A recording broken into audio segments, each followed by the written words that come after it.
Hi. ஒருத்தர் சாவியை காண போட்டாரு. வீட்டு வாசல்ல இருக்கக்கூடிய தெருவிளக்கு வெளிச்சத்துல தேடிட்டு இருந்தாரு. பக்கத்து வீட்டுக்காரர் வந்து என்ன தேடுறீங்க அப்படின்னு கேட்டாரு. இல்ல சாவி காணா போச்சுங்க, தேடிட்டு இருக்கேன் அப்படின்னு. எங்க தொலைச்சிங்க அப்படின்னு கேட்டாரு. வீட்டுக்குள்ள எங்கேயோ இடம் மாறி வச்சிட்டேன் போல, காணோம் அப்படின்னு.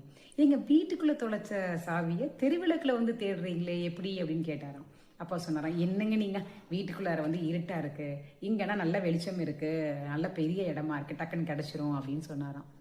அப்போ பக்கத்து வீட்டுக்காரர் ஒரு செகண்ட் அமைதியாக இருந்துட்டு சொன்னாராம், இப்படி தாங்க நம்மள பல பேர் அவர்களுடைய வாழ்க்கையில் பல விஷயங்களை தவற விட்டுறாங்க அப்படின்னாராம். இவர் கேட்டார், எப்படி சொல்கிறீங்க அப்படின்னு கேட்டான்.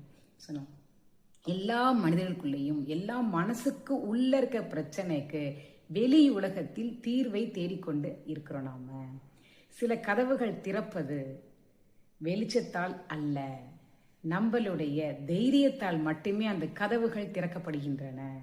சில மனிதர்கள் இல்லைங்க, எல்லாருக்குமே பெரும்பாலான மனிதர்களுக்கு பெரிய பிரச்சனைகளுக்கான தீர்வுகள், அதற்கான விடைகள் நம்மள்கிட்ட மட்டும்தான் இருக்கு. நம்மள்கிட்ட இருக்கிற பிரச்சனைக்கு, உள்ள இருக்கிற பிரச்சனைக்கு வெளியில தீர்வு கண்டிப்பா நமக்கு கிடைக்காது. நாம் பிரச்சனை வச்சிருக்கிற இடம் வேற, பிரச்சனைக்கான தீர்வை தேடி அலைஞ்சு கொண்டு இருக்கும் இடம் வேறையா இருக்கு.